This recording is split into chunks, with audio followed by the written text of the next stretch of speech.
Hello everybody and welcome into the C Kappa Invitational, round number 1 of the lower bracket. We are here with the SG Rejects versus Young and Wild here in this best of 1 series, our second series of the day in fact.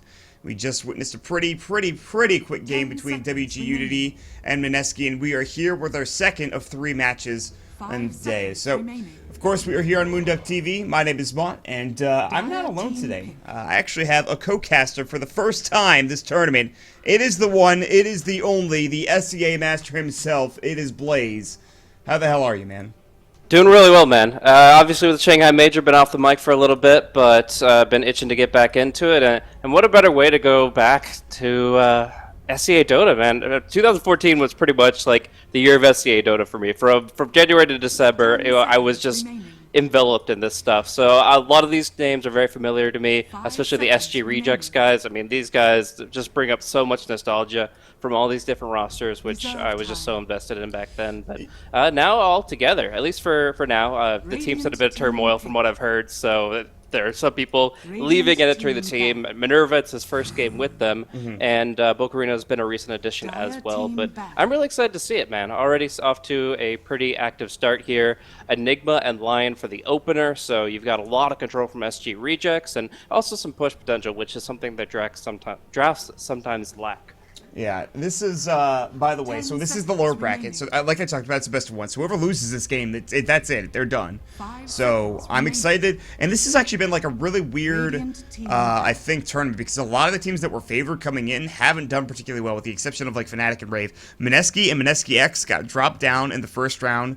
Mineski's already Dunzo McDunzo. So you look at some of these teams, you're thinking like, well, what's happening? You know, how are these teams with these good players, you know, down here? You can say the same maybe about SG Rejects, I guess, to a certain extent. But I don't know. It's been a pretty crazy tournament so far, but I'm looking forward to it. I'm looking forward to the draft as well. Always a big fan of the Enigma. Always a big fan of the Lion as well. I don't know, man. This is it's looking to shape up to be an interesting game. So. Most definitely. I think the biggest thing right now is that teams are trying to figure out their lineups for the roster locks. I mean, sure, teams like Fnatic and MVP are going to have a very clear idea of what they want to do with their roster if they make any changes at all, which I don't think either will.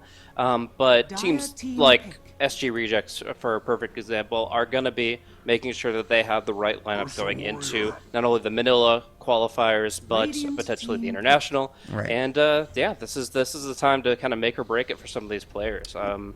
Ray is going to be captaining up here. Some people like to compare him to, he himself even compares himself to Miracle very frequently here. He's kind of got a rivalry going there. This guy is 7K. He doesn't show up on the leaderboards because as soon as he got 7K, he stopped and started working on his party MMR. But from what I've heard, he's got a great drafting mind. He has a lot of strategy behind him, and he's going to be looking to bring it here into this draft. I mean, already look at these heroes. Every single one of them packs a punch in their own special way. If the Enigma doesn't get canceled, the Black Hole can be massive potential. Lion bringing some of the best early burst damage from any support while still bringing a lot of control and disable as well. And then Ursa, I mean, what more can you say? Yeah, I mean, this is already a good start. Ursa obviously up against the Enchantress Untouchable. Not going to be super useful with Overpower coming through and destroying the Enchantress, and that's one of the things. They have both. They have magical damage and lockdown, as well as the right-click physical burst from the Ursa. And then they pick the Phoenix into that, which I find very interesting. I don't know. I really enjoy Phoenix as a hero. I love playing him. I think he's a lot of fun, but I think this is a weird pick for this particular game, Blaze. Yeah, I mean, I don't think you're going to be able to rely on Supernova too heavily. It's going to be one of those games where Sunray becomes like one of the bigger factors here. Yeah. You do have a Lone Druid Spirit Bear. This means that while he normally can rely on his health pool to say, I'm a really beefy tank, up against things like Midnight Pulse and the Fury Swipes, along with that Overpower, it's going to be actually difficult to keep the Lone Druid Bear alive. So the Phoenix Sunray really helps in that capacity. Also, it's just a really good long-range counter push, killing off Eidolons, Boars, Necrobooks, whatever. Yeah. So, yeah, you won't get ultis off as effectively unless Ursa's already gone to town on somebody else, which I guess is the idea. But yeah, I think it still can be a very powerful pick. We've seen it do wonders just in a support role.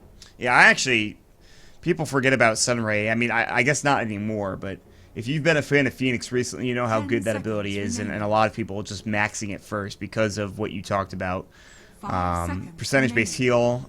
They also have heals coming up from the Enchantress, the Nature's Attendants as well, which will be nice to keep some heroes alive. But yeah, Sunray is extraordinarily strong. But SG Rejects, they have not one, but two pushing heroes now as they picked up the Beastmaster. I feel like SG Rejects are getting the pick of the litter right now. Beastmaster 4th pick is amazing. Enigma, he'll obviously be in the jungle. Young and Wild, I'm not sure if they want to run something like an Aggro Trilane to deal, like to kind of take advantage of the fact that there's an Enigma in the jungle or anything like that. It doesn't seem to be the case with the draft they're currently running. But I definitely like SG Rejects draft a little bit more right now just because they have more lockdown, they have more team fight from what it seems like. And they have some pretty damn good pushing heroes too. Yeah, just overall, I think SG Rejects have a very clear strategy, using their ultimates, the long and the short cooldowns, just to get early quick kills and then turn that into a push, turn that into objectives. Roshan's on the table very early for an Ursa lineup, and then from there, the Tier 2 towers should be a clear objective. The Tier 1 towers are going to be easy picks for SG Rejects. They can rotate, they can just drop a couple ultimates and find Tier 1s, no problem. Yeah. The question is whether they'll be able to take Tier 2s, whether they'll need Aegises to require them, and of course whether Young and Wild can test the pit. They're actually banking down on reserve time very quickly here, really in deep consideration for this last pick in Phase 2, and you can't really blame them. I mean, they've been just given a hell of a draft to go up against. There's so many things. You have to be able to kite the Ursa, you've got to be able to disable the Enigma, you got to be able to zone the Beastmaster. Just so much that you have to do in the early stage to make it to the mid game and make sure that you have some momentum behind you, because like you said, this is elimination, and for a team like Young and Wild, which is pretty well unknown individuals, I've heard of Shiro, but in general, like, these guys are mostly just fighting for pride, and you see all these teams all the time in like Tier 2, Tier 3, NA Dota. They're just a bunch of friends, really close, tight-knit group, but they want to show what they can do, and I've played on teams like that myself, and I'm pulling for these guys, even though the name value, it definitely goes to the side of SG Rejects. Yeah, I actually completely agree with the parallel you made about NA Dota and some of the teams that we used to see. Not so much anymore, actually. You think back to a lot of the teams, like a lot of the teams right now, like Enemy for like BSJ. For BSJ's team, you have Shazam, which is a pretty stable roster. It's been a pretty stable roster, but those rosters often they're a little bit what's the word I'm looking for? They're not as stable to begin with, and then all of a sudden after a little while they become bigger and bigger and better names, and suddenly they transform into a team like SG Rejects or something along those lines. So yeah, it's definitely one of those Tier 2, Tier 3 teams that I'm looking forward to seeing. Young and Wild, I haven't seen really much of them whatsoever. So they'll pick the Tiny as their 4th pick, which is pretty interesting considering what they have already. The Enchantress or Phoenix. I feel like one of these heroes has to be a support. So yeah. I don't know how this is going to be lined up, honestly. I think it should be a support Phoenix, an off-lane Enchantress, mid-Tiny, and then safe-lane Lone Druid. But obviously, these guys, they have their own Vietnamese metagame, the SCA servers for pubs, and they have a lot of examples of some clowny and some chaotic stuff. But they're actually going to go for a Phantom Lancer as this last pick here for SG Rejects, which I was expecting something completely different. I was thinking like a Zeus. I mean, you get a lot of burst damage against Enchantress, the static I feel is great against the high HP heroes like the Spirit Bear, the Tiny, but they go for PL. They are going for essentially a multi-core draft that can honestly just show its potential through item progression. I mean, yeah, it's greedy, but if the Enchantress isn't able to invade the jungle and contest the Enigma, unless they have like a bounty hunter here for the last pick for Young and Wild, I don't really see how they can really get in SG Rejects' face enough to start punishing what SG Rejects have drafted for themselves. So this is a Slark last pick coming out, and this is a very interesting draft. I would imagine the PL is probably going to be going mid. I was talking to somebody, and they were talking about the prevalence of just putting cores like PL or Jug mid and just watching them go essentially and go to work. And I think that's pretty interesting. That might actually be the case of what this squad is going to be doing, but I don't know about the Slark last pick either. I feel like they're kind of grasping at straws. I think if the game goes late enough, it's obviously, I think, going to be more than likely in favor of the SG Rejects. I like their heroes more. I like their pushing strategy more. PL can become a monster. Slark is certainly good, and so is Tiny, and even Lone Druid. Both teams have a lot of good cores, but I will give the edge, at least in my opinion, just to SG Rejects, I think, just to a little bit.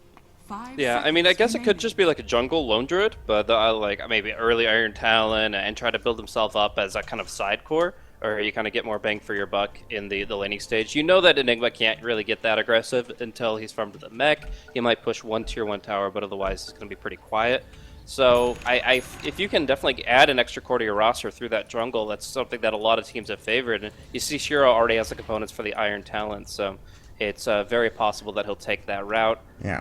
And that gives you the extra core. But the thing, I completely agree with you though, as the game goes later, you've got just more control from the Singapore rejects. I mean, you've got the Beastmaster Roar, the Black Hole. Some of this Slayer can deal with, some of it he can't. And just in general, I actually fear for Young and Wild as the game progresses. And we'll see if these greedy lineups can maybe take advantage of perhaps an interesting early game here. The Enigma, obviously, in the jungle. Like you talked about, the Bear with the Rigor Protection and Quelling Blade. So there's definitely some interesting builds, some interesting item choices here from the get-go. But the Phoenix is just sitting on a Tango, a Salve, and an Iron Branch. I'm not sure where all of his money went. Probably went towards. He's going to go ahead and Icarus dive and look for the boar, which he will find, which is nice. Just some little gold going his way. So he's picked up the Icarus dive first. And this is going to be the defensive tri lane as the... No, actually, Kinzu has a mid build more than likely. He's got 2 pooled tangos, a stout shield, and a Quelling Blade. So he should be able to last it just fine in the mid lane, but that's it, really. Yeah, I mean, the PL has a high variance in his attack damage, so potentially can do like 82 damage per hit, but more consistently you're going to see value in the Tiny getting those slow, methodical last hits, and generally speaking, out CSing the PL, but only just. Like, you're not going to see any hard zoning here. Both sides are going to get farm, and you really can't count out Ray, man. I mean, this guy...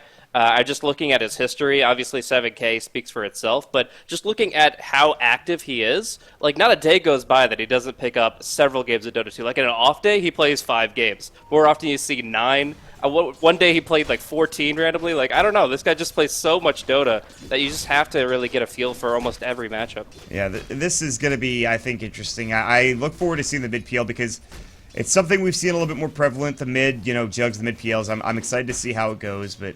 This shouldn't be a too terribly hard matchup, at least in the beginning. Kinzu's already taking a lot of damage. The Avalanche is going to go, but it's really just not that much. I mean, Ray's fine. He's got a couple of tangos. He's got a Fairy Fire if need be. Kinzu actually picks up a Salve, so he can back up and get back to full HP if necessary, but there's already a rotation, and here comes the Wild Wing Ripper. The Tornado's going to go. There is an Observer to scout out the rotation, and Ray will back up. But that's going to annoy him at least a little bit. And, of course, the Enchantress is already getting off to an annoying start. Yeah, she's going to have to kind of put out some pressure here. Because as you can see, like early on, Ray's pressing his advantage with the fact that Tiny has 0 base armor. And PL not only has a 4-man shield, but he has 5 base armor. So that just allows him to trade hits harder. And Tiny, generally speaking, just has to stay back and only go for the last hits until he's able to actually threaten the PL with like a level 3 or level 4 combo. But yeah, it's interesting the Enchantress actually taking the supportive role here. Is creating space in mid and kind of levying that matchup, but it also allows Shiro in the off lane to just focus on his own thing. Lone Druid, like I said, he can jungle, but in this case it seems they want more from him in the off lane sense. Actually, Beastmaster should be in a little bit of trouble here. There's the Sunray. They're going to pounce up as well. This should be your first one with the leash coming out, maybe. The Stout Shield, the Fairy Fire, won't be. He's actually going to be just fine. He's going to sell up as well. I thought they were going to be able to do enough damage, but with Sunray down and with Magical not wanting to come in, he was pretty low, and with no Icarus dive, they said, I don't think so. And it will actually keep him up and alive and allow him to last hit and stay in lane and get some more experience, so that's fine. Close, but no cigar. Yeah, I think they could have pressed that and towered up if the Slark had an Orb of Venom, but because he did go for Boots instead, he's not able to really directly address the Beastmaster when he's away from tower. Instead, he's kind of maneuvering against the boar and mostly just focusing on his farm. It's a less aggressive build, but he'll come online a little bit faster. The PL mid has struggled. The toss is going to come out. The Sensor Conqueror stop. Not going to be there. The Shockwave will go. He's at 11 HP. The last right click comes through. Just enough damage. He's going to smoke up and try to get the courier. And he's going to find it. He'll die to the tower, but that's 2 quick pickups coming out for the Enchantress. Oh, that's huge. The PL will get the return kill in the end, but that is a gigantic pickup for the Enchantress there. Absolutely, yeah. I mean, obviously Ray's the player you got to address early on, and the PL mid is just greedy enough that you can punish it. The Doppelganger is often the end-all be-all of escape mechanisms, but speaking of, Beastmaster just has to commit. He has no way to escape. No TP. He had the TP, but he wants to kill instead. Gets the axes done, and then the last right click. So he's fine with that trade. He picks up a kill before dying. Obviously, he'd like to get away from that situation, but still, it doesn't matter. He picks up the kill. He actually gets the level 2 in the axes.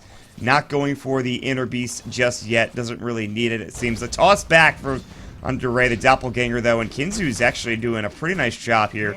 Obviously, a lot of the help came through from the Enchantress, but Hex up, Minerva getting chased down. Shiro's gonna find the kill. Wow. He's just going to town. The Savage Roar will come through in chains. He's got Earth Shock ready to go, but he's just not fast enough. Shiro's got a little bit extra movement speed.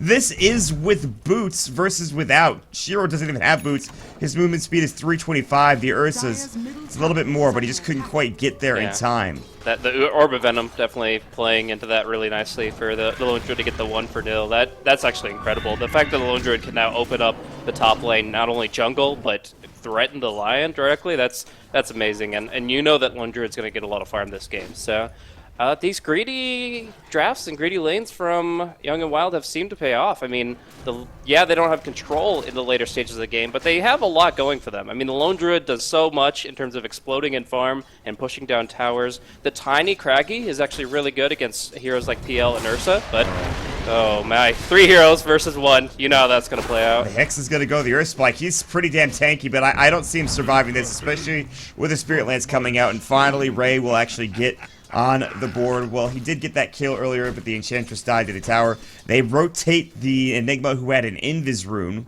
and that'll get him almost up to his level 6. He's got Soul Ring. He'll have his boots up ready to go. He'll try to go for that mech early on, I imagine, but finally they'll pick up the kill. A much-needed one at that onto Kinzu. So, I mean, I think that SG Rejects still kind of want to focus on gaining momentum in this laning stage. Actually, should be able to pick up Shiro here. A lot of damage coming in. They hex the bear, but that's not going to prevent the Savage Roar. He's actually going to be able to get out and turn on Minerva. No, that's not the right play. Even though you killed the Lion, I feel like giving the Ursa a little bit more here in the top lane. Yeah, I mean... Tiny combo. They're looking for it. Yeah, he found it. I actually was thinking that Beastmaster was going to get caught bottom, but instead it's going to be the PL going down mid, and quick kills all across the board. Like, that's actually pretty surprising that Ray's able to go down from that. Not using his doppelganger, obviously, he probably just got comboed up. Probably didn't have the HP pool to work with, and so he gets destroyed, and Kinzu's he's feeling pretty good about himself here in this mid lane. Yeah, as soon as he had the level 7, he just goes on him immediately. And the nice thing about Tiny nowadays is you have a little bit of distance between your Avalanche and your Toss, and you still get the full value out of it, so the double hit. And I think he actually, if he didn't get disabled right then, could have killed the Enigma, but instead, they turn on him hard, they burst him down, and he's going to be the one to fall despite the Enchantress coming in with the flank. Oh, he gets the toss off, though! Post-mortem, and now it looks like the Enchantress, well, she's going to get chased down the Spirit Lance. She's got level 3 Untouchable. So hard to kill this hero with Nature's Attendants running as well. Enchantress showing why she is a strong, solid pick, and the Enigma did go down after that toss came through. Still, they'll pick up the Tiny at the very least, and it's back and forth plays. I mean, there's kills left and right, but I feel like this might be favoring Young and Wild. At least that's what it seems like. But there's the Roar. Magical in trouble. They need more and more right click from the board. They'll get it done, and now Bocarino, he'll be able to back up, but here we go. They rotate the Enigma in. He just uses Black Hole, but he's got Malefice. They do have the Shadow Dance. He's got Dark packed up as well. And Z-Red says, I'm just going to get my Eidolons first, then I'll try to kill you, perhaps. Yeah, just going to kind of focus on his own game right now. It's got to be progression is the important thing. If you're not going to find the kill, which I don't think you find it on a Slark there, you just go for the quick farm. If you get the mechanism up fast enough, you can start pressuring those objectives before the Lone Druid just gets too intense with the Rat. I mean, right now, Singapore Rejects have done an okay job of dealing with Shiro, but he's actually coming online faster than they'd like. Ray also struggling in the mid lane. I mean, all of this burst damage is hard to keep track of, but Kinzu is doing a really good job of keeping the PL on his toes and really limiting his potential to just farm freely. Where the matchup slightly favored the Tiny, he's actually able to pull ahead because the Enchantress helped him out. Yeah, and he's even going to find a double damage rune to help out even further. Shiro is sitting in a position where he is third in net worth. This was a solo off-lane Lone Druid, but that's, I guess, not that surprising. Gank bottom coming in. It's going to be Z-Red and Bocarino might be getting caught. Bocarino first. There's going to be the Pounce. He'll try to TP out. He is not going to make it. That is a easy kill. They want more. And Z-Red is going to try to TP. He should be able to make it. They have Toss, but he's not going to be there in time to find the particular disable. Ray's going to come down. He's alone. I think he's looking for Magical, but Magical is sitting here in the tree line. And it looks like he'll head to the opposite direction and maybe just TP out. He has another one. Probably buy something. Yeah, Tranquils, and maybe actually just regen up. Oh, that's a little greedy. If, Yeah. if the PL could stick around, yeah, I think he's going to be able to get the kill on the Phoenix here. Tranquil Boots heal extensively, but the Spirit Lance is still a quick little burst, and he's not expecting They it. see him, yeah. This should be a Spirit Lance into a right click or two. There it goes. Easily kill. And they didn't have the... Even if he was able to survive a bit longer, he didn't have Supernova. SG are going to try to get back into this, though. They have Roshan, and, well, Chains, being that he is, in fact, level 7. He's got 3 points Furious Swipes. He's taking a lot of damage. The Enrage will go, however, and that will make quick work of Roche, and the Aegis will go. They'll get up to 1,300, up to level 9 as well. And so, finally, SGR find a little bit of extra footing, Blaze. Yep. Well, the Young and Wild were able to kind of have their cake and eat it too by winning the fight down bottom and taking the tier 1 up top. You see the exact same thing when the PL finds the kill in the Phoenix and makes enough space for the Ursa to take Roche. So, all in all, I think that the game is pretty even right now, and the next fight is going to be the more decisive one in terms of actually how this game is going to start moving. It really comes down to ultimates for me. The Black Hole's back online, the Roar's up. There's so much potential for Singapore Rejects to make the fights work for them with the Sages and with the ultimates, but that said, Young and Wild have been up and kicking, bringing out a lot of good engagements and bringing in a lot of damage. I mean, with Kinzu rapidly approaching a Blink Dagger here, he could just kill somebody before they're ready to fight. Yeah, the Kinzu is just farming freely. And you could say the same thing about Shiro, who's picked up a Hand of Midas at this point. I feel like they need to stop him, otherwise this guy is going to be a big problem as the game progresses later and later. Z-Red is up here, like you talked about, Black Hole at the ready. He's trying to get to that mech, and he's close to doing so. But for everybody else, it's just about farming right now, with the exception of Bokurino and Minerva, who are nearby, looking to just at least get a boar kill, or a Hellbear kill, and they can't find it. Trying to invade the enemy jungle. Have they placed any wards down? They'll send a Hawk to scout things out first, but no observer wards used currently from the Dire side. They have one maybe on Minerva? They do. They're just thinking about where to place it. And they continue to invade the jungle.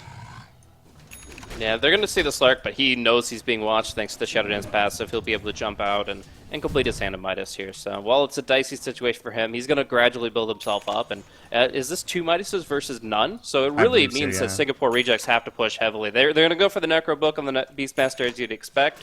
But they have to take towers as quickly as possible. The late game advantage doesn't compare to the 2 Hands of Midas you're already seeing before the 11-minute mark. Yeah, this is kind of troublesome, I think, for Singapore Rejects. They know it. Ray is going to go ahead and Doppelganger away from a toss that would have maybe done a bit of damage into an ensnare. It was a toss from the Dark Soul Summoner. They'll go ahead and Spirit Lancing. Doppelganger's another, I think, toss away again. And this tower's low, but it's not quite in deny range. It is now, as the Siege Creep has gone and done work. They have 2 of them. They enchanted the other one. Need to get this deny coming out, and it looks like he's going to clear up the second Siege Creep. It's looking for the tower. Won't find it. He should deny that, but whatever. We're going to see, it looks like an Invis, or rather smoked up Z-Red, and this might be a fight. Oh, this could be huge. Yeah. He's in a really good flanking position, but now the ward sees him now. They actually toss back. Chains is looking for more. Kinzu in trouble. There's going to be the Sunray coming out.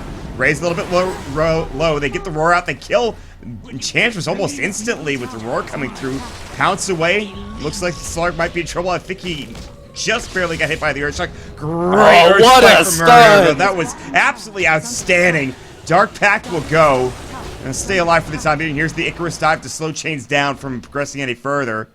While this is happening, Shiro is just continuing to pressure top, and he will back up. Very happy with what he's accomplished. But still, they at least get 1 kill coming out for SGR, but they needed a lot more, I feel like, out of that engagement. They could have gotten a lot more, is what I'm trying to say. Yeah, the Slark is just so difficult to pin down, and despite the stuns connecting beautifully, it's just insufficient.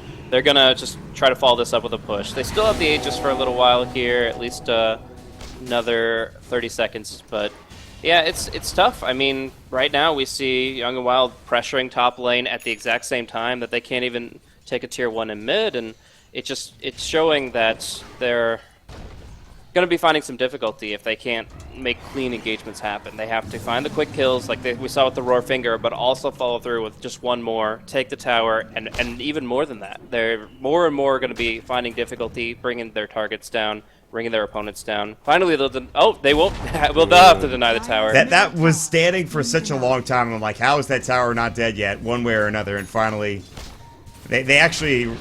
They gave him false hope. Boat Green is going to get caught. Toss Avalanche. The combo is there, and the damage is more than enough with the impetus coming out. But the TP, Boots of Travel was about to come in, but it's not there coming out from the PL. They'll get the tier 1 tower mid finally. Toss onto the Necro Creep. It'll actually do so much damage to this Enchantress. She only has 674 HP, so that backlash coming out is more than enough worth the last will. But, yeah, I mean, so PL's top of net worth right now, but if you look at the cores out for Young and Wild, they are in a very, very good spot, and the push is just not coming fast enough, Blaze.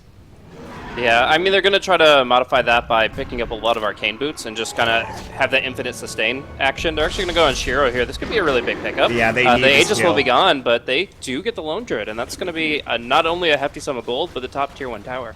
That is a very important pickup for them. That was the hero that they really hadn't killed that much, and even if they did, the trades weren't all that effective. He was getting more gold. He's up to 2,700. It'll stifle his Radiance progression, which is almost certainly what he's going for. And they needed that, but they can't get the tier 1 tower off the back end of it because the Tiny comes in. They have the threat of, you know, him running it. He doesn't have a blink. He went for the treads into Drum instead, which I'm fine with. Yeah. I actually think that's a better choice given the heroes they have in this game. It's definitely good because everybody relies on attack speed here. Everybody with Phoenix, I suppose. But the big difference between the two is you don't have as many options with lack of Blink Dagger. Like with the Tiny with a Blink Dagger, you can destroy the enemy backline. You can jump on Enigma and potentially kill him before he even gets the mech off. Yeah. But without the Blink, you have to fight up against Singapore Rejects, and you have to fight against the Enigma with mech and Black Hole taken into consideration. You can't just take them out of the fight. You have to fight into it, and that means that they're probably just looking to spread the map. They get obviously more farm out of the Drum. They get more spell casting for the Tiny. Well, he's got the money for the Blink now, I think, if he wants to go back for it. I would be surprised if he didn't. So. Oh, Roar on to Slark. He's able to pounce away, and he gets off the Shadow Dance. The mana burn is just not enough at the first level of the Necro 1. It's just not there. Roar came through, waste of an ultimate, but it'll push him back and have him to heal. Still, though, that's very close. And Kinzu did end up buying that Blink Dagger, as we had previously discussed. Yeah. So, I mean, it's neither here nor there. Right. Either item pickup could have made some slight difference, but the order, as long as he has both, he's able to make some things happen, and specifically happen on Ray here. He just BOT'd up top. He's going to be farming the next wave, and they should be able to find a very quick kill on him. Here we go. Yeah, they're going to jump right in, toss Avalanche. Not quite on it, but the Sunray, he'll be able to doppelganger away for the time being. Sticks up, and the impetus damage of the Sunray last tick will do the job and find them the kill. He does buy out before going down, so that at least there's something there, but it is going to be his Diffusal Blade, or almost his Diffusal Blade, but still another clean pickup, and this time the Blink is revealed, and they'll find the kill. Alright, so at this point, like, Singapore Rejects have to just start 5-manning. I don't really feel like they can go ahead and play the spread the map game because you know that Young and Wild are just going to spread the map more effectively. They have, with the dual Midas, with faster farmers, they are able to just get more off the map, and then obviously dictate where the fights take place, because the Lone Druid can pressure a tower on one side lane while there's action elsewhere. But for now, it looks like Singapore Rejects are finally realizing that. They were looking for a gank, now they just have to defend up top. Yeah, you can see this tier 2 tower is almost certainly going to fall. They're not in position to defend this. They can't give that up. That's just that a is free such tower. a big loss. That's your safe lane tower gone. Your safe lane tier 2 tower. Now your jungle is being invaded. You're the team that wants to put pressure onto the enemy team in the map, or in the jungle, excuse me, across the map. And now your tier 2 tower top lane is just gone for nothing, essentially. I don't know, man. I just feel like Zedred hasn't gotten enough done this game on the Enigma. Like, I think he's been able to farm effectively enough. He's got good items, but like, what does it end up getting for them? They've gotten one black hole and a single hero. I don't think he's used the mech yet. Like, they just need to 5-man. Like, it's not necessarily that he's playing poorly, it's that they're strategizing poorly around the Enigma. They're not using it to their advantage because, I mean, obviously they're just trying to keep pace and farm, but they're fighting a losing battle in that capacity. It just feels like they're getting further and further behind for SGR. Net worth-wise, it's not much. 2,000 is 2,000, but they'll find Bocarino. There's the toss avalanche combo. Pounce right on top of it. The roar is not going to save his life. A bit of a waste, if you ask me. And he also used the Necro, which is going to be some extra gold. They really want that Necro Archer. They're going to find it. And they enchanted the Necro Warrior as well. So suddenly, Young and Wild are in a pretty great position because the Radiance is now done in 18 minutes. They've enchanted a Necro Warrior 2, and they're going to try to bring the pressure onto the Tier 2 tower mid. And they're in a good spot in that regard. I don't know if they'll continue this push, but I don't see why not. Oh, they're going to be able to get Minerva here. Nice little pickup. Brings them down quickly. That's the guaranteed mid-tier 2 tower, and they don't really have much left. I mean, right now, the Lone Druid does massive damage with both the Radiance and, of course, his Battlecry level 2. I don't know if they take high ground right now, but they can certainly put some damage in. Yeah, they're threatening right now. They're going to send the bear up. With Demolish, he'll just chew through this building, and you can see already. And Enigma can't go for the Midnight Pulse, so he gets blinked on. Yeah. This could be a good opening for Kinzu, but just far enough back. The problem here is the Enigma can't get in close. There's so many mobile heroes for Young and Wild, and they just need some extra mobility on their side. Ray was not spotted, but he is going to be in a world of hurt. He's going to actually avoid getting tossed on or maybe even entangled from the bear by just doppelgangering away. I will say this, earlier on in this tournament, I have seen a team that was super far behind. Our RRQ was actually, I think, a good 10,000 gold behind, and they had a PL. Once he got his Diffusal Blade, he started destroying the enemy team. That doesn't feel like that's going to happen this game, but I've seen crazier things before, to be honest. Yeah, I mean, there's definitely some comeback potential here. Their ultimates are still extremely powerful in the late game. It's just that right now Singapore Rejects don't have any control over the map itself. They'll take Roshan because that's pretty easy to accomplish for this team, but they need to do something with it because the map is completely in favor of Young and Wild with the Radiance, AoE farm, obviously the push pressure we've been seeing time and time again, and the Slark has a Shadow Blade. Like, he can go for solo pickoffs all day long. Yeah, the Shadow Blade Slark is the nemesis of heroes like the Lion, maybe even the Enigma too, to a certain extent. Like, he can kill them so quickly, and really what it comes down to, I think, for now, is SGR have to just, they have to keep the waves pushed out, find kills, and push together as 5. And they're going to look for the Enchantress. She's so damn fast, though, with phase boots, and they'll not find the kill. I blame Zed right there. He leads with the Eidolons instead of letting Lion go in. That's unfortunate, but what can you do? Or the Ursa with the Blink Earthshock, but they can't find anything. And again, this is going to split the map up so that Slark can farm. I'm sure they're like, we can give up this tier 2. They don't have to.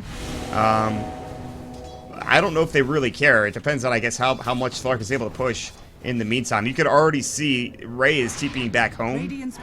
So this is interesting. I get if you want to fight if you're Young and Wild, you can, but it looks like they're just going to go ahead and say, no, we're going to just keep splitting up the map. We're getting more farm than SGR is. We don't have to worry about them really pushing at this point. And here's the Shadow Blade. They're going to go for a fight potentially, as it looks like the Slark will lead. Chains might be the one to get scouted out. No real vision on the ground, no sentries, no detection, and there's the pounce up on the Bocarino. He's going to get the roar off. There's the Axis. Good Earth Spike coming out. The Figure will blow him up. The Black Hole, they'll catch Kinzu. There's the Supernova on the backside. They're just not doing it. Overpower comes out. Look at that damage. Destroys the Phoenix Egg. It is only level 1. It only takes a couple of Fury swipes and right clicks. Chains still has that Aegis, and Shiro has to pop off the Savage Roar. Will do so. Chains now in trouble. The Aegis will go. It is a 2-for-2 trade. Bocarino sitting there with 29 HP. You need to not get scouted. Chains is going to go to work.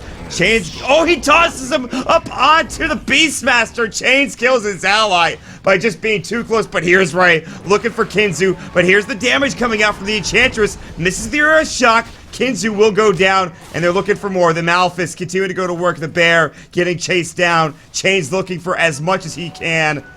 And finally, the first decent fight of the game comes out for SGR Blaze. But Shiro got away with 60 HP. The TP just barely manifesting rapidly enough. The PL couldn't finish him off. Doesn't roll high enough on his attacks. And that's so unfortunate because the Lone Druid would have been a really big kill. This guy's 12,000 net worth and would have been a really big swing back the other way for Singapore Rejects. But as you said, it's still their first real successful fight. And they need more like that. They need, maybe wait a couple minutes, but in general, they have all the impetus behind them that they need to continue to try to force those engagements. I mean, I'm showing the replay right now, and the kill that's going to happen here in a moment where The toss back from Kinzu, from Chains to, of course, the Beastmaster. So unfortunate. Bocarino going down when he really didn't need to. However, he does finish off his Book 3, so there's at least that. And Chains had a heck of a fight there, I gotta say. And the biggest problem with that was, of course, the Phoenix is level 1 still. Like, the Overpower is just gonna chew through him almost instantly. And we knew that right when the draft happened. We're like, okay, well, the Phoenix is not the hero to ulti in this game because he's just so vulnerable. But in that case, it actually almost looked good enough because the Enigma was stuck channeling, and it just everything seemed to be where the Phoenix was in just enough of a defensive position to use the ulti, and then Chain comes in with the blink flank and just chews through him anyways with one overpower. So obviously good foresight and preparation from Chains, but they need more. They go for the smoke, and so far it has yet to unveil anything. They're going to see the Enchantress, and I think he is just dead instantly. Minerva comes in, who's picked up his blink dagger, by the way. Now there's the Icarus dive coming through. He does that could have been a free kill. Yeah, that really could have been if they had the roar ready to go, but he couldn't quite get it off in time. They're chasing instead after Kinzu. We'll go ahead and just TP out at this point, and that looks to be the end of the engagement. Yeah, if he tries that at daytime, he's just dead. But straight up. But speaking of Beastmaster in some trouble, will be able to get out before the Slark can bring him low. But he TP'd bottom. He's like, maybe I should have just gone home instead, but whatever. I don't know, man. Like, if the Slark can do that much damage in an initial burst, and you know how much damage Tiny can do with his first exchange too. Now he's got the Ags for that big hit. Like, I feel like it's just so easy for Singapore Rejects to lose one hero, and their 5v5 plan is ruined because suddenly they're down one. I still feel like they're in a pretty good spot. Again, we talked about late game potential. We did. Peel's going to have a Scotty very soon. He's got his Diffusal 1 already, ready to go. The Basher's just been picked up for the Ursa. Again, it comes down to that control that we talked about, that team fight potential. The Finger, the Roar, the Black Hole specifically. That's what they need to get done. And I certainly believe they can get there, but it's not going to be easy. There's an AC coming out for the Spirit Bear here pretty soon. Slark's working on his next item up to 3,600 gold. The Tiny, like you talked about, got to his Ag, so it's items abound for everybody pretty much. And I don't know if SGR take another fight until Aegis is back up, until Roche is back up. I'm not sure how you feel about that, but maybe they just wait things out here. It's tough. I mean, they did just get the Scotty on the PL, so he's got Scotty Diffused, a lot of stats to play around with here for his illusions, and the Slark is approaching a Scotty but doesn't have it yet, doesn't have anything of it yet, so that's really important. The fact that he's still able to... They do have item equilibrium. When the Slark picks up his big item, then I feel even that is still favoring Young and Wild, but for now, their 2k net worth advantage is all sitting in Slark's bank, and that's not a big deal. End of the day, though, Singapore Rejects, they have a couple ways they can play this, but what I'm doubting right now is their battle formation. They have the abilities, but right now, so far, the way they've approached team fights has been just kind of scattered. Well, they could have a really good form where the Beastmaster goes up front, the Enigma's kind of in that third position, and then the Ursa's ready to rumble. Like, for now, it's always been somebody gets caught off on the side, dies really early on in the fights. They just don't get the fights executed unless the Slark runs in. I think a lot of the problems had to do with just the lack of initiation potential, lack of mobility from a lot of the heroes on SGR's side. The biggest thing for me is that Blink Dagger on Minerva. That's the most important thing. And if they get one on the Enigma as well, I think they're going to be in an okay spot. Obviously, the Black Hole will be stopped if they can find, you know... actually, I'm not sure what they can... If he gets the Black Hole off on, like... at least the Tiny, they are probably okay, really. There's not much to cancel this. I'm not sure if Savage Roar is able to get close enough with the bear, but without getting sucked in. You know what I mean? Yeah, it's unlikely. It's obviously possible because you can. It depends on how the Black Hole is cast, but for the most part, you're not going to rely on something like that. So unless you have a Dark Troll Summoner route, the Supernova already in play, that maybe. No, it's just it's going to be tough. Yeah. No matter what, though, the main goal of the Enigma is just to get the Midnight Pulse down. Right. Get the pipe, use the Guardian Grease, just keep people alive. Yes. And as the fight goes on, the Ursa and Peel can do some major work. Yeah. And, well, they seem to have known there was a smoke coming out. I'm not sure if they smoked on this ward or around this area. I'm sure there was a Hawk nearby as well, but there's some good vision battles going on here. You can see, obviously, that the classic ward up here on the high ground towards the Ancient Stack, just to make sure they've got some vision over there if they do see them head towards Roche. Good vision in the jungle, just this Observer ward for the Dire team. And really, the extra X factor, as always, remains to be the Beastmaster with the Hawk, which he'll continue to throw out as the game progresses. And that might be the vision advantage they need to claim this game. And see, they can see the Enchantress roaming through now. They can see her roaming coming out to mid. They did actually counter that ward. Magical was able to get a sentry down, and that was a newly placed, or at least mostly newly placed ward. By the way, Phoenix went for Aether Lens. How do you feel about this item on this hero?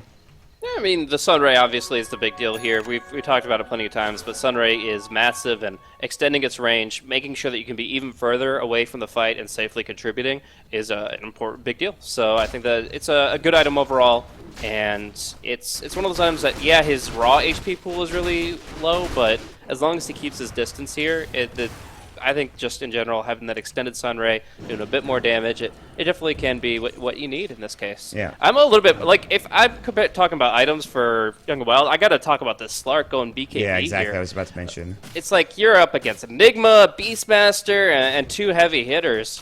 I just don't feel like the BKB is going to be that great of an item pickup. Maybe a Lincoln's if you're really worried about spellcast disabling you, but I don't know. It's just in this position, I would have gone for the Scotty. I can understand why against the Diffusal Blade and the Purge, but here they go. They're going to try to find Minerva. He's going to get destroyed immediately. The Roar gets Dark, packed it off, and now they're on the run. Bocarito in trouble. There's the Shadow Dance. Z-Red, he's got the Black Hole. The Pipe will go first. Will they dive behind this tower? And it looks like they really want this Beastmaster, and they're going to find. He's going to Ghost Scepter and try to TP. They don't have to disable. Now the Supernova gets off. Shiro getting caught. Here comes Change. Can they bring the Supernova down? The answer to that question is yes. Kinzu's gonna come in. There's the Black Hole on it too. They get he just gets destroyed instantly. That Slark gets brought down almost instantly after that BKB wears off, and Ray gets the triple kill as they also pick up Kinzu as well. That is a gigantic fight going for SGR. They are turning it around, and again, some great plays coming out. Great Black Hole. The Chains comes in right at the end. That's just a beautiful play coming out from SGR Blaze.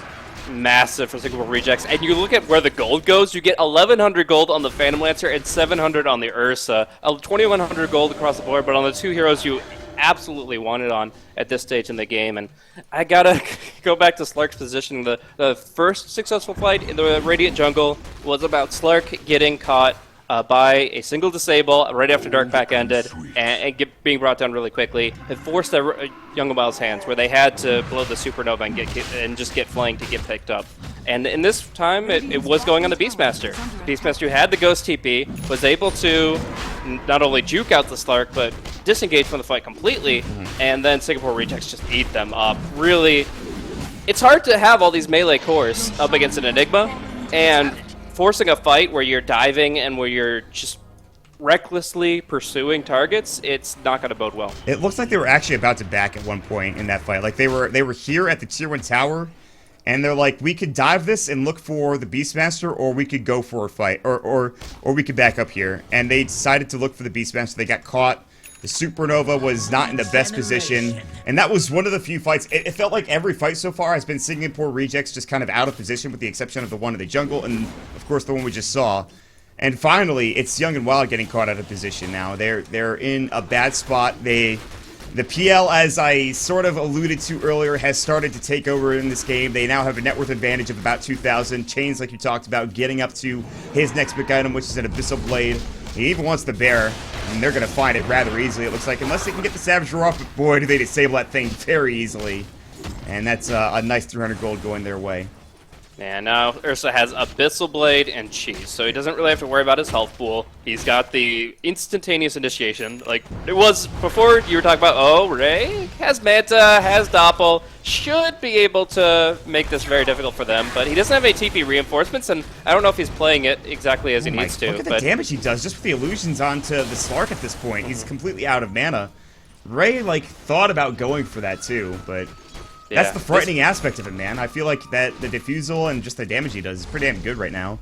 Yeah, you can just, I mean, the fact that that thing is a 0-second cooldown, you can just spam it as many times as you feel appropriate, it makes it very difficult. Because Slark doesn't want to pop a BKB on a fight like that. He needs it for the next one, but that's the weakness. I mean, you go for a BKB and then you can't even go for the PL directly because you're saving it for the next fight. This PL just knows that he's stronger. He's got that Aegis confidence behind him, and Ray just very calm, cool, collected. Going back to the Diffusal Blade, there was actually a fight for RRQ where they used every single one. He went from 8 Diffusal Blade charges, RRQ's carry, to 0 within one fight, and I thought that was absolutely hilarious. Of course it won him the fight. He got an Ultra Kill, but still.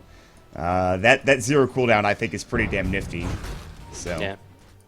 Especially for a hero that benefits so much from the agility upgrade that you're happy to go for Diffusal 2 pretty early on. Yeah. You're just like burn the charges and just get more value out of it.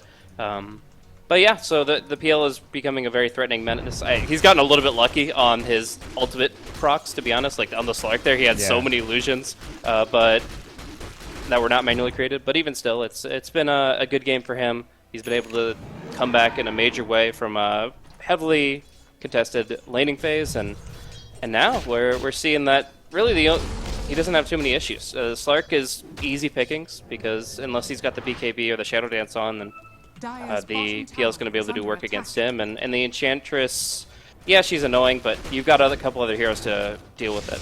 Or Spike, it looks like the Slark, he'll be able to Dark Pack that off. I mean, he was getting hard. They dropped the vision up. There's the finger as well. TPing on top. They don't even need the PL. It cancels the TP.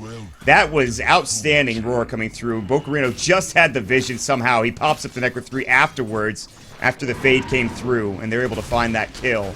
And he's dead for 60. And that is a support and an offlane Beastmaster making quick work of your essential carry in this game. Yeah, and you're happy to commit ultimates like that. They're not as long of a cooldown as they were now the line's level 11, and it's just the Slark seems to really be the weak point of Young and Wild this game. They are struggling to really get in a position to be as offensive as they were in the first half of the game, and it mostly comes down to the Slark either getting overzealous or just underestimating his opponents. And MES Shiro needs to do something quickly, and it looks like, well, he's actually going to get caught. He'll try to TP away. Good Savage Roar. He'll stay alive. He's going to have to be the one to carry through. I'm going to use a lot of anime references in the next couple of moments because that's his name, and I apologize in advance for any viewers that find that to be annoying. So, also, by the way, I wanted to ask you real quick. I think Axe is pretty good this game for Ursa. I think this is a great item in general. Does it get out of does it get rid of roots? Yeah, definitely. Okay, I was just wanting to make sure. I thought it did, but yeah, I mean you can actually break roots with just the basic enrage. You don't need the axe for it. Oh, they're diving this tower. They wanted to go. They actually. Oh, Chain's going in. Yeah, he's going to work right now. And now, actually, they're a little too far deep in. They're looking for the bear. The enrage will have to go. Chains is actually in trouble. Look at the frickin' Sunray go to town on him. And Ray's actually pretty low as well. He's got the Aegis, but for how much longer, I'm not sure. They'll back up.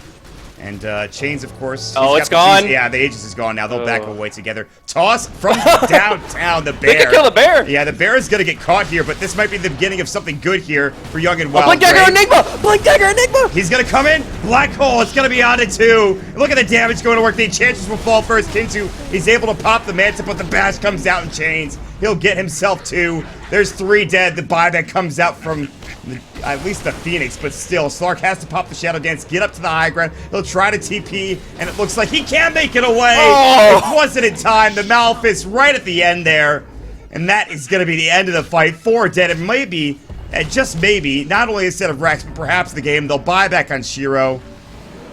That's something else. Oh my god. They could not have seen that coming. Zedred's Blink Dagger comes off the courier in the middle of the fight. They use it to initiate. Now they're going to get the second bear. And it doesn't matter how many cores you buy back. You just lost your Phoenix. You just lost your bear.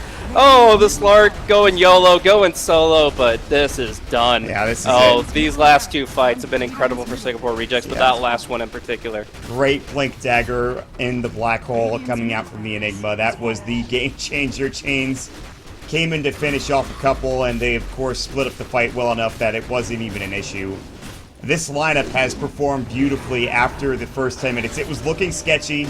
It was looking bad, but they're going in. They want more. The Enchantress dies within 3. The Shadow Dance has to come out for the Slark, and he doesn't do any damage to the Enraged up to Ursa. And they will pop the BKB, and with the Enraged down, he will bring him down. He's in for 75. He's got buyback, but no bots. And they can't deal with Ray, though. He's too tanky. And here comes Z-Red. Gets the kill on the Slark. The dieback comes through as the Malefice does the job. Shiro's out of mana. The damage isn't that real, but Kinzu, he's got plenty of mana left. And Ray, can they toss him back? Yes. He'll go into the wall. Can they get this kill? The Doppelganger is there. They need a couple more big hits from the tree, and the Sunray will do the job. But already their base, it's in ruins. They'll push them back for now, but Young and Wild looking just perhaps to stave off only the inevitable at this point. Yeah, I mean, Shiro doesn't even have his bear for 30 seconds, so they essentially have to go for one last YOLO push. Being down 3 barracks at this stage in the game, they have to at least force PL's buyback. If they don't do that in the next 70 seconds, then there's no way back. And right now, the Creep Equilibrium is not boding well for that. Even with the Radiance coming up in 15 seconds, it's going to be hard to get to the base in that period of time. And that just means that PL can buy out. He's not even afraid. No, Kinzu, you are not on the right side of the map. The Axis will go. They do have Roar. He's actually maybe going to go for Bokurino. This guy's tanky, dude. I don't know about this. The Ghost Scepter, there's the Roar Minerva. He's got the finger ready to go. The Earth Spike's about to fly as well. And they actually are just going to retreat. They do not want to deal with this. You were right. Kinzu is definitely tanky. He is a bad mother to deal with, and they have to back together. Yeah, if the Ursa was able to get in position for the fight somehow, then yeah, obviously that's different. That there is still the tier 2 bottom standing, but no, in general they don't have damage. They only have control, and they'll just leave it at that. So in the end, the important thing I would say is that the PL fearlessly buying out for the butterfly knows that right now the Creep Equilibrium and other factors like the bear respawn make it impossible for Young and Wild to force his buyback. So he's like, yep, well now I have a butterfly. And that is one of the most end-all, be-all items of this game. Once you have a butterfly on the PL, you are able to just dominate in such a capacity. And yeah. It just kind of like, obviously I had a lot of criticisms for the first 15 minutes of how they formed up, but if they had this confidence in their late game, then why not? If they can rely this heavily on Ray to carry the game, and from just some amazing Enigma play coming out from Zedred, then yeah, absolutely. Just kind of don't just go for the hard push, go for what you feel will put your team in the advantage when it comes down to it. And they are confident with Ray at the helm, it seems, and for good reason. I thought for sure, with the right itemization, the Slark, the Tiny, and the Lone Druid, since they were ahead, they were going to be in a very good spot, but this PL has done more than enough, and the Slark, maybe poor itemization, you could argue that, obviously. The Tiny hasn't maybe done as much as he would have liked, but it was just a couple of poor team fights. That's really what it came down to. You could say whatever you want, but it's just a couple of poor team fights that perhaps lose them the game. The PL, he'll start his push top. The tier 3 tower, about half health at this point. Slark has no TP. He's going to have to run all the way home, and he's going to run into a lot of heroes in the process. They see him. The Roar will go. No, the Shadow Dance gets off. The Earth Spike misses. They're looking for a black hole. They won't use it. The BKB will pop, but now Chains is coming in. He'll pop the Mask of Madness. They've got the Abyssal, and he just can't get that in. No vision as the Shadow Bladed went. And that was, wow, that was a great escape from Slark, but boy, did he have to use everything. BKB down for 50, no Shadow Blade, Shadow Dance is down for 40. So that was so close, because if he didn't BKB, he was in range for Enigma's Malefice, and if he didn't Shadow Blade, obviously Abyssal, but he had just gotten out of gem range from the Beastmaster, and he was able to get out. But even more than itemization, it's been the Slark who has had positioning problems, and now without a Shadow Dance, without a BKB, how do they defend the top lane? I wish I could tell you, because it looks like it's pretty hard. They're going to jump in looking for Ray. That's a lot of damage, but he doppelgangers away. Immediately Chains looking for his opening to try to jump in. Can't quite do it. His Abyssal Blade was ready, but the Blink was on cooldown from getting hit. They'll back away, and it looks like they'll reset themselves. Not looking to push too fast, too quickly. The melee Rex will regen, and they have a ranged Rex bottom, so they have a Rex and a half left for Young and Wild. I do want to ask you, what kind of chance do you give Young and Wild here as the game progresses further?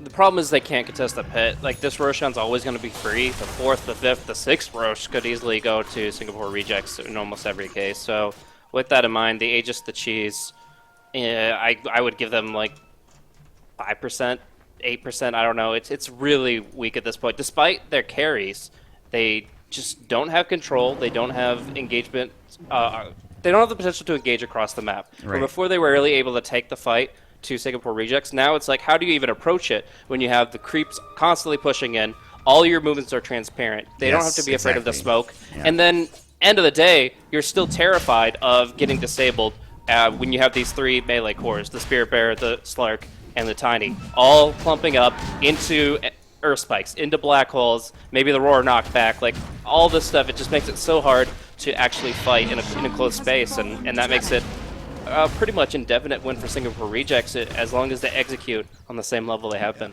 You were exactly right about transparency. Bottom lane was completely pushed in. They went for a smoke. They couldn't find anything. Ray's taken some Sun Ray damage, but he'll back up, and he has the Aegis to work with. That's half of his HP. It's actually quite a bit. And here comes the Slark trying to go to town. Doppelganger will go Dark Pack, and he has to pounce himself away. I think the Diffusal went to slow him down, but Actually, it didn't. He's just getting slowed by the Scotty, essentially, in the Spirit Lance. Too much to deal with, but... Yeah, I think he's trying to just get a little BKB or a Shadow Dance again, so they can feel really confident with this next push. But even with this HP pool, he's just going to burn the Aegis pretty early. The Guardian Greaves cooldown. Oh, piping already. That's actually a little early, but I think they'll still be able to get some value against the Radiance. Yeah, the Radiance Burn will do some work, but you're right. Here we go. Oh! Jump in, and Chains is looking for somebody, but he's in deep, and he's going to get killed. Yeah, Oh, Chains, no! but he couldn't get it off, and Minerva's going to fall as well. Not a great fight. Ray's getting low. He's got the Aegis. They'll take the melee racks at the very least. Aegis now gone. They're still on the pursuit. They're looking for more. Blink back. They need to focus on Ray. The Aegis is up there. It's going to be at least the Supernova. Ray gets done. There's the toss up into the air. Can they bring him down? They get the bash from the bear. He does Doppelganger, the Sunray. They found the real one. The impetus hit. And the last click from the Sunray will do the job. Again, they'll lose at least the melee racks, but 3 dead. And, well, Chain's getting a little greedy there, Blaze. That's maybe not the best play. And that could have been a bit tighter in terms of what they could have accomplished. The Ursa went really deep there and just was... big problem, he used both Mask of Menace and Enrage. And that... the way those damage modifiers stack is instead of taking only 20% damage, you're taking 50% damage, and it really hurts. So underestimates his enemy's burst potential, gets blown up, but going back to what was pointed out earlier is just how do they actually turn this into a win condition? They can take a 3-for-0 in their own base, but they're losing the bear. They're not able to go anywhere near the dire side of the map, and it's just difficult. I mean, they didn't lose a single hero, and yet they're still here just fighting creeps. Unless the Enchantress suddenly pulls out a Mjolnir or something, like how do they actually get all these lanes pushed out? How do they get to the other side and take an objective in response to Singapore Reject's lost engagement? I have no answer for you there. I have no idea how they push across the river. I have no idea, especially when the threat of just all of this initiation and control is there, like we talked about throughout this entire game. And they're already back alive, with the exception of the PL. So, what did they get with that? He's got BOTs, ulti's ready to go. I mean, they're already ready to fight. They're going to find probably Shiro. Yeah, I think he's dead here. Oh, no. Malefice is going to come. Good Savage Roar. They actually Abyssal up on Minerva. He's probably dead, but here comes Chains. He's going to get Abyssal in turn. Abyssal for an Abyssal. Eye for eye. Shiro is still alive somehow. The Avalanche might save him, the Black Hole, but that's onto the Slark, and he just dies almost instantly to Ray. Sunray will come through. They'll buy back up the Slark. Shiro's still alive. He'll try to TP out. Ray doesn't use the Spirit Lance on Shiro. Instead, he tries to get it up onto the Enchantress. Good Supernova Chains jumps right on top of it and finds it quickly, but Ray's low. Not dead yet. Pops the cheese. They give it to him, and he gets it just off of the end. Chains still low. Not dead yet. The Slark going to town. BKB's popped. They're buying back at every hero they possibly can, but they're just getting overrun little by little. Ray will get a double kill. They might lose Chains here, and actually, the Sunray just does so much damage, and Shiro's back in.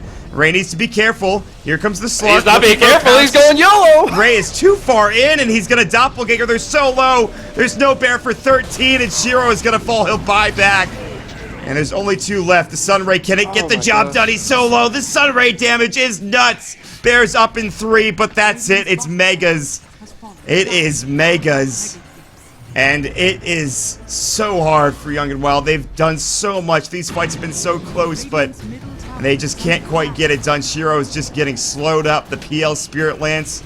The Entangle comes in at Bocarino. They get off another Sunray, which will do a serious amount of damage. Shiro is just getting slowed to oblivion, but Ray continues to play the dangerous game. The Icarus dive. Bocarino gets stunned up. This is getting a little bit hectic for SGR. The PL has already backed up. He was able to get out just fine. Z-Red Force will not do anything for him. That will not stop the TP. The Tier 4 is now getting assaulted, and Blaze. That should, I think, seal the deal. Absolutely. The Mega Creep is something that they just can't hold against. And I mean, I gotta say, just looking at Ray's individual plays, there are 2 fights that he took where almost no other player would. Obviously, one of them was completely inconsequential in the top lane, but that last fight, because he's got the buyback and the BOT is ready, he essentially has an Aegis as a 7th item slot. He's ready to burn that buyback offensively to seal the deal and get the racks. So he commits fully. He doesn't even die until the very end with the Sunray, and they're not only able to get the range racks, but he's right back up to finish controlling the map and finishing this game. So it's just, I gotta say, just individual decision making from Ray, not only in the draft and in team calling, but in his own personal performance has been very impressive, and I can't wait to see what they do in the next round of the lower bracket. Yeah, I mean, they have looked real good. And barring some miraculous comeback from Young and Wild and some huge misplays from SGR, it's nigh impossible at this point for, I think, Young and Wild to get back and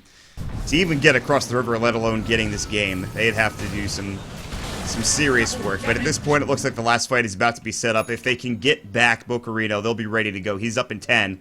He's got the Halberd, Ghost Scepter, Blink. He's got the Necro 3, Boots of Travel. He'll be able to come in at a moment's notice. Kinzu's got to get focused down as Ray jumps in with the Blink Decker looking for the Spirit Lance. Kinzu is able to actually blink out in time and avoid it, but the double damage is now up on the Phantom Lancer, which is all the hell more frightening, and I think this is where the last fight starts.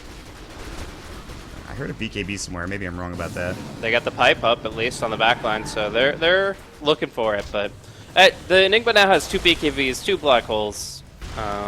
Just it's something that they can't really deal with. Obviously, Midnight Pulse stacks too. Like, why not? He has the mana for it, right? Yeah, because he has the Guardian Greaves. He should be just fine. Yeah.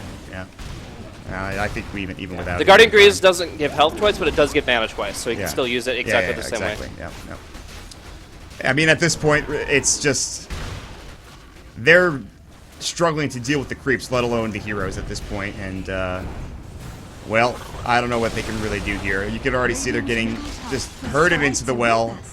The Ancient is now getting attacked, and the BKB, the Black Hole's about to fly. It's on to 3. Beautifully done. He'll get another one here in a moment. Refresher.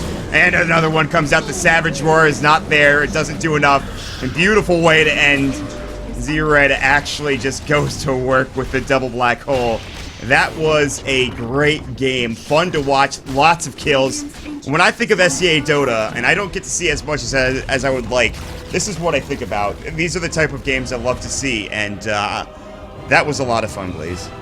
Absolutely. Singapore Reject Spriggan, a lot of fun, a lot of action to this game here, and I'm expecting some big things. Over what lineup they settle with, I'm not sure, but obviously like Minerva, Zed-Red, some of their... Bocarino's even pretty new. Like they still got some teamwork that they have to sort out. Like obviously the early game is reflective of that, but in general, these guys have a lot of individual potential talent, and it's been a blast casting them. So I am looking forward to see what they break to the rest of SEA Kappa, and of course we've got one more game for the day. Yeah, that's absolutely right, Blaze. We do have one more, and it should be a doozy.